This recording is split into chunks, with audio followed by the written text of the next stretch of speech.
Hello friends, mind for you channel में आपका स्वागत है। माइंस एक्ट माइंस रूल के मार्च वीडियो एडिशन का और एक संयोजन लेके आपके समक्ष उपस्थित हुआ हूँ।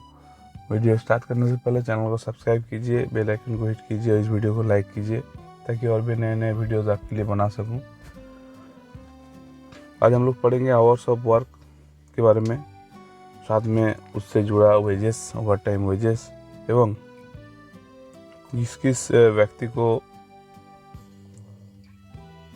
एग्जाम्शन मिला हुआ है आवर्स ऑफ वर्क का जो प्रोविजन है उससे। तो चलिए स्टार्ट करते हैं बिना वक्त गवाए। इस वीडियो को जरूर लाइक कीजिएगा, बेल आइकन को हिट कीजिएगा और चैनल को सब्सक्राइब जरूर कीजिएगा। तो hours of work above ground.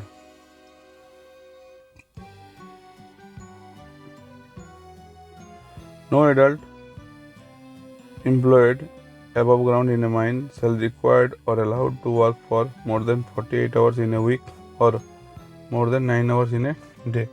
जो भी above ground में काम करने के लिए अलाउड किया गया है तो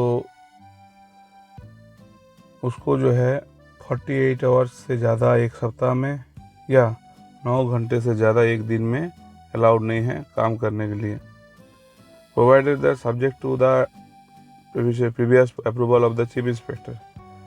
प्रीवियस अप्रूवल अगर चीफ इंस्पेक्टर से मिला हुआ है उस केस में the daily maximum hours specified to this subsection में exceed in order to facilitate the change of shift. Change of shift को फैसिलिटेट करने के लिए अगर चीफ इंस्पेक्टर से परमिशन लिया गया है तो इससे थोड़ा सा बढ़ सकता है, may exceed. The period of work और of any such adult shall be so arrange that along with his interval for rest, उसका इंटरवल फॉर रेस्ट को जोड़ते हुए या उसका साथ ही they shall not be in any day spread over more than 12 hours। उसको इंटरवल जो देंगे हम लोग रेस्ट का आधा घंटा का या और उससे ज़्यादा समय का, वो समय को जोड़ते हुए भी उसका जो वर्क एक दिन में वर्क का जो टाइम होगा वो 12 घंटे से कभी भी ज़्यादा नहीं होगा। And that he shall not more work for more than 5 hours in continuously before he has had an interval for rest at least half an hour। 5 घंटा कंटिन्यू वर्क करने के बाद एटलीस्ट 30 मिनट्स का जो है उसको ब्रेक मिलेगा, और इन दैट केस अगर ब्रेक लेके भी करता है तो उसका जो है 12 घंटे से ज़्यादा का ड्यूटी नहीं होगा। Provided that the chief inspector में for reasons to be recorded in writing and subject to such conditions as he may deem fit to impose, permit the spread over to extend over a period not exceeding 14 hours in a day। Special case रहा अगर chief inspector को वैसा लगता है कि करना ये ऐसा कंडीशंस सच कंडीशंस फिट करता चीज़ों से फिट होता है तो in that case chief inspector जो है स्प्रेड ओवर जो टाइम का वर्किंग का जो टाइम है उसको 14 आवर्स इन ए डे तक स्प्रेड कर सकता है, लेकिन उससे ज़्यादा नहीं करेंगे। पर्सन्स बिलोंगिंग टू 2 और मोर शिफ्ट, 2 या 2 से अधिक शिफ्ट का अगर पर्सन्स है shall not be allowed to do work of the same kind का वर्क करने के लिए एज द सेम टाइम में सेम टाइप का वर्क करने के लिए 2 या 2 से अधिक शिफ्ट का जो है पर्सन्स है अलाउड नहीं रहेंगे काम करने के लिए। कोई काम कर रहा है, एक शिफ्ट का आदमी कर रहा है, उसको लंबा टाइम खींच दिया ठीक है, लेकिन अगर 2-3 शिफ्ट का व्यक्ति को बुला के सेम टाइप ऑफ काम सेम टाइम में कराया जा रहा तो वो अलाउड नहीं है। Provided that for the purpose of this sub section person shall not be deemed to belong to separate shifts by reasons only of the fact that they receive their interval for rest at different time. अभी different time में rest मिलता है, इसको दिखाते हुए shift अलग है ऐसा नहीं हम लोग उसको मान सकते। Next, hours of work below ground. No person employed below ground in a mine shall be allowed to work for more than 48 hours. Above ground में भी 48 आवर्स, बिलो ग्राउंड में भी 48 आवर्स इन ए वीक और for more than 8 hours in a day. एक दिन में 8 घंटे से अधिक अलाउड नहीं है। Provided that subject to previous approval of the chief inspector, the daily maximum hours specified in this subsection may exceeded in order to facilitate the change of shift। Previous approval अगर लेके रखे हैं chief inspector से, तो shift का change को facilitate करने के लिए ये जो टाइम पीरियड है 8 घंटे से अधिक हो सकता है। No work shall be carried on below ground in any mine except by system of shifts so arrange that the period of work of each shift is not spread over more than the daily maximum hours stipulated in subsection 1। Subsection 1 में जो maximum hours दिया हुआ है, daily maximum hours, वो हम ये ना हो उससे ज़्यादा समय के लिए स्प्रेड ना रहे, वैसा वैसे ही हमें सिस्टम ऑफ शिफ्ट बनाना पड़ेगा ताकि रेगुलर इंटरवल में वर्कर का शिफ्ट चेंज होता रहे, और उसको रिले में बांट दिया जाएगा ताकि अलग अलग रिले के व्यक्ति का हर हफ्ता शिफ्ट चेंज हो और सही से काम चले। No person employed in mine shall be allowed to be present in any part of the mine below ground except during the periods of work shown in respect of him in register maintained under subsection 4 of section 48। section 48 के subsection 4 में जो register दिया है, उस register में उस person का नाम का अगेंस्ट में जो शिफ्ट लिखा हुआ है, वो शिफ्ट या उस टाइम के उस पीरियड के दौरान अगर वो पर्सन बिलो ग्राउंड में है तो ठीक है, उसको छोड़ के कोई भी समय में उसको अलाउड नहीं है वर्किंग में प्रेजेंट रहने का in case of below ground. Next is section 32 where a person, night shift के बारे में इसमें बताया, where a person employed in a mine works in a shift which extends beyond midnight. कोई ऐसा माइंस में जहाँ काम कर रहा है वहाँ मिडनाइट शिफ्ट है, तो उसका वर्क जो है नाइट शिफ्ट का बाद ही, मतलब 12 बजे का बाद होता है। बियॉन्ड नाइट शिफ्ट मतलब बियॉन्ड मिडनाइट मतलब 12 का बाद भी काम चालू है। In that case, for the purpose of section 28 and 29, a weekly day of rest shall mean in his case a period of 24 consecutive hours beginning when his shift ends। 5 तारीख का date में ड्यूटी कर रहा है, रात 12 से सुबह 8 तक का ड्यूटी है। ये 8 सुबह 8 जो है 6 तारीख में आ रहा, तो उसका जो रेस्ट ऐसा नहीं बोला जाएगा कि 5 तारीख रात 6 तारीख रेस्ट, वो 6 तारीख का 8 बजे ख़त्म हुआ, तो 8 बजे से 24 घंटा का स्प्रेड होने का बाद वो फिर नेक्स्ट ड्यूटी उसको दिया जाएगा, तभी उसको बोला जाएगा रेस्ट मिला उसको। तो इन द फॉलोइंग डे और for him shall be deemed to be the period of और 24 hours beginning when such shift ends. The hours he has worked after midnight shall be counted in the previous day. जो midnight के बाद काम किया है वो वाला time तो जो है प्रीवियस डे में काउंट किया जाएगा, उस डेट में नहीं काउंट किया जाएगा। Next is extra wages for overtime. तो wherein mine persons works above ground, अगर ये जो स्टिपुलेटेड टाइम पीरियड दिया हुआ है उससे ज़्यादा समय के लिए अगर कोई काम करता है, उस केस में प्रोविजंस बता रहा सेक्शन 33 में कि wherein any mine person works above ground में काम कर रहा है for more than 9 hours in a day और works below ground more than 8 hours in a day, 8 घंटे से ज़्यादा अंडरग्राउंड में या बिलो ग्राउंड में और अबव ग्राउंड में 9 घंटे से ज़्यादा काम कर रहा, या मोर देन 48 आवर्स। 3 केस है, एक तो 1 is more than 9 hours above ground के लिए, मोर देन 8 आवर्स बिलो ग्राउंड के लिए, या मोर देन 48 आवर्स, ये कहीं पर भी बिलो ग्राउंड या अबव ग्राउंड 48 आवर्स से अगर ज़्यादा टाइम के लिए काम कर रहा,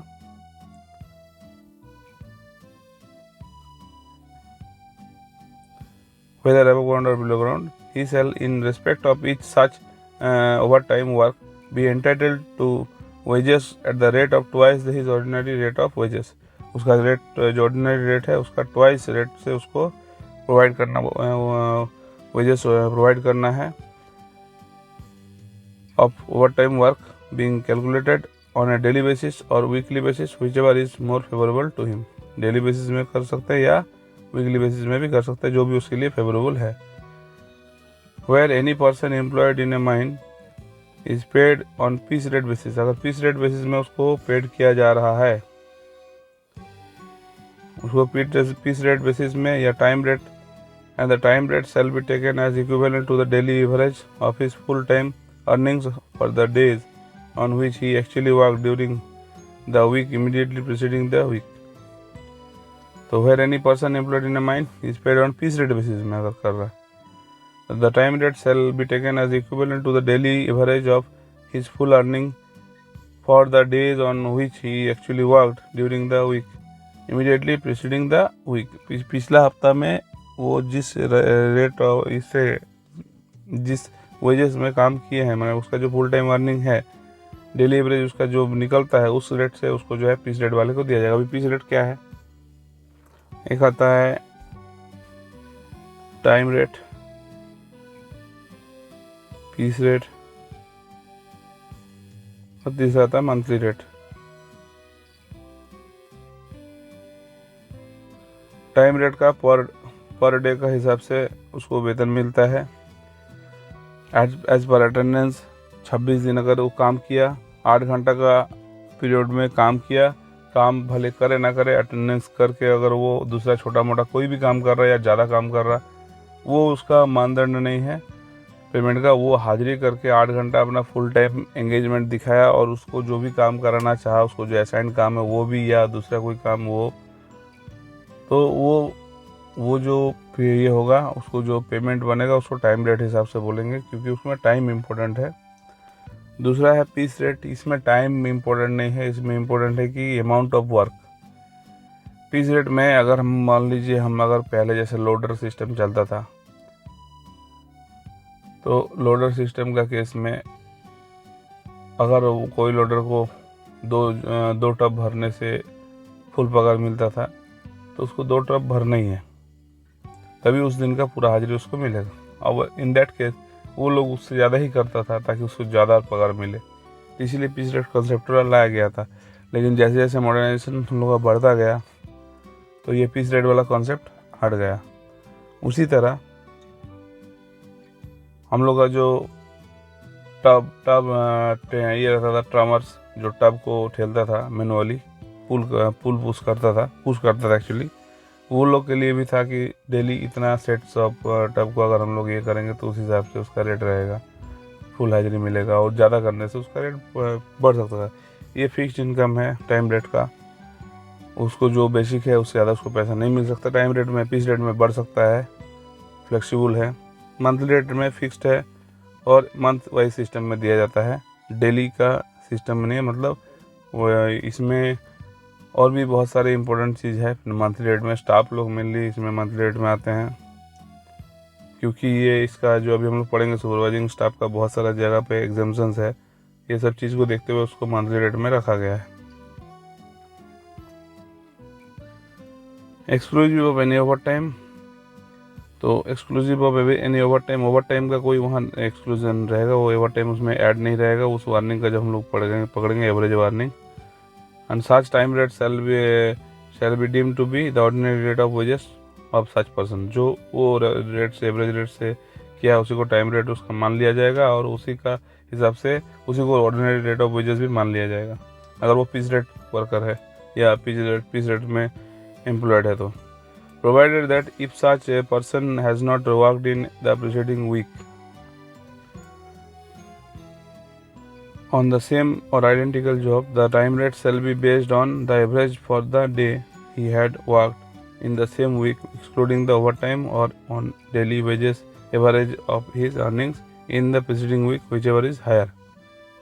अगर वो उस हफ्ता में काम नहीं किया, प्रीसीडिंग वीक में काम नहीं किया, सेम जॉब नहीं किया या आइडेंटिकल जॉब नहीं किया, the time rate shall be based on average for the day he worked in the same week, excluding the, कोई भी दिन में अगर काम किया उसका एवरेज हिसाब से भी पकड़ सकता है, या daily average of his earnings in any preceding week, कोई भी वीक में किया अगर होगा, उस वीक में जो जिसमें भी हायर है उस हिसाब से उसका डेली एवरेज अर्निंग पकड़ा जाएगा। Explanation for the purpose of this section, ordinary rate of wages shall have the same meaning as the explanation to subsection 3 of section 8A। The central government may prescribe the register to be maintained in mind for the purpose of securing compliance with the provisions of this section। Notice regarding hours of work. The notices of hours of work referred to the in subsection 1 of the section 36 shall be maintained in Form A, and in addition to the particulars specified in subsection 1 and 3 of section 36, the notice shall also show the particulars of the system in which the periodical changes of shifts are made for all and or each set of persons employed in the mine. जो भी periodical वो changes होगा वो भी रहेगा उसमें लिखा हुआ. And a copy of the notice shall be affixed on the first page of registers maintained in Form BCDE. नाम फॉर्म का चेंज हो गया लेकिन जो वे ऑफ वर्किंग है वो सेम है, तो इस बारे में माइंस रूल में दिया हुआ है. Next is over time wages और एक्स्ट्रा वेजेस के बारे में बताया है माइंस रूल में कि the register required by subsection 4 of section 33 shall be maintain in form 1. Next is extra wages for over time. For the purpose of section 33 overtime shall be paid. Over पर 33 section number हम लोग जो पढ़े अभी है, इस बार को इसको ठीक रखने के लिए for the purpose of section 33 overtime shall be paid at the end of each wage period. मतलब महीना का एंड में पैसा देना है, वेज पीरियड ओवर टाइम वाला पैसा देना है, वेजेस देना है. इन calculating over time on any day A fraction of an hour less than 30 minutes shall be ignored. 30 minute से अगर कम है तो उसको हम लोग इग्नोर करेंगे. And a fraction of 30 minutes और more shall be counted as 1 hour. अगर 30 मिनट से 1 मिनट ज़्यादा, 30 मिनट से ज़्यादा है, 30 मिनट, 32 मिनट, 35 मिनट, 40 मिनट, इसको 1 घंटा मानेंगे. In calculating the ordinary rate of wages और earnings in case of persons paid by the month, the daily wages shall be 1/26. उसका जो टोटल वेजेस रहेगा उसको 26 से डिवाइड करके of his monthly rate of wages. In case of any other person, it shall be the ordinary rate of his wages or earnings as the case may be. Other person के लिए जो भी ordinary rate of his wages है उसकी earnings है जैसा रहेगा उस हिसाब से उसको कैलकुलेट किया जाए. अभी hours notice of work regarding hours of work इसमें बोला है माइंस एक्ट में कि the managers of every mine shall cause to be posted outside the office of the mine a notice in the prescribed form stating the time of commencement and of the end of work at the mine, and if it is proposed to work by a system of relay में अगर system of relay में काम हो रहा, the time of the commencement and end of the work for each relay. In case of a mine at which mining operations commence after the commencement of this act, a notice referred in subsection 1 shall be posted not less than 7 days before the commencement of work. Notice जो है डाला जाएगा not less than 7 days before work start, and the notice referred to subsection 1 shall also state the time of the commencement and the intervals for rest of persons employed above ground. Interval क्या रहेगा rest का, and a copy thereof shall be sent to the chief inspector if he so requires. उसको अगर ऐसा लगता है उसका copy भेजा जाएगा.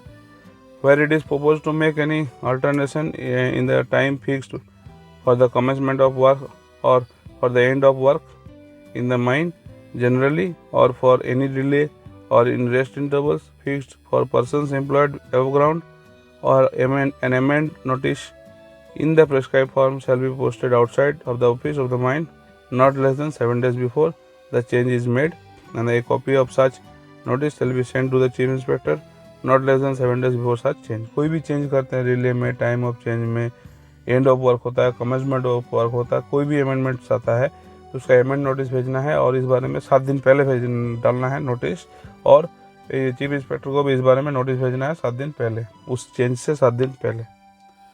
तो no person shall be allowed to work in a mine otherwise than in accordance with the notice required by subsection 1. Notice में दिया गया जो भी ये है अकॉर्डिंगली दिया हुआ इंस्ट्रक्शंस है उसके अनुसार ही पर्सन्स को अलाउड किया जाएगा वर्क के लिए, अदरवाइज नहीं किया जाएगा.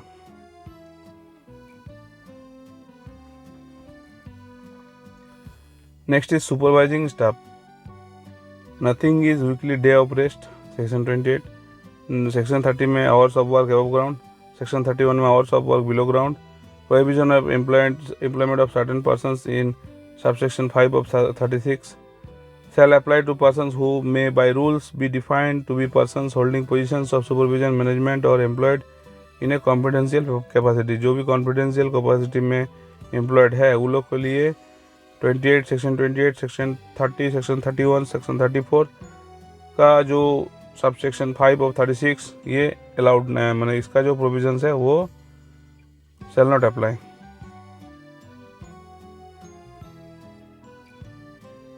तो ये भी जो भी सेक्शंस हम बताएं इसमें जो भी दिया हुआ है इंस्ट्रक्शन वो अप्लाई नहीं होता है उसके लिए जिसका जो कि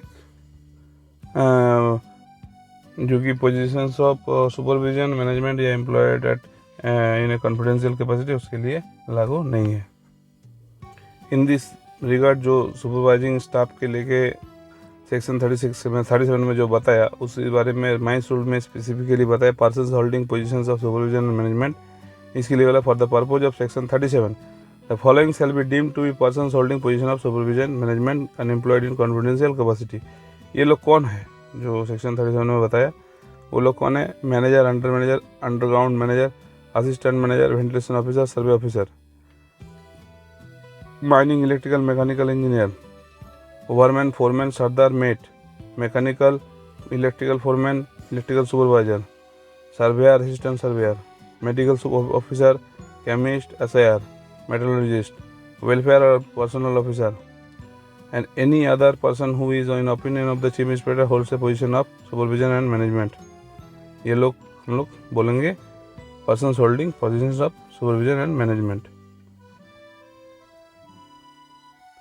एक limitations है and provisions है। provisions में बता रहा no person shall be prohibition of employment in certain persons, no person shall be required or allowed to work in a mine if he has already been working in any other mine within preceding 12 hours। दूसरा कोई mines में preceding 12 hours में काम कर गया तो उसको दूसरा और उस माइंस में काम करने नहीं दिया जाएगा। limitations of daily hours of work including overtime work, अगर ओटी करता है in that case उसका क्या लिमिट्स रहेगा? save in respect of case filing which clause A and clause E of section 39, no person employed in a mine shall be required or allowed to work in a mine for more than 10 hours in any day inclusive of overtime। Overtime को लेते हुए भी मानते हुए भी total 10 घंटा से ज़्यादा का समय के लिए काम नहीं करेगा। ठीक है, थैंक यू।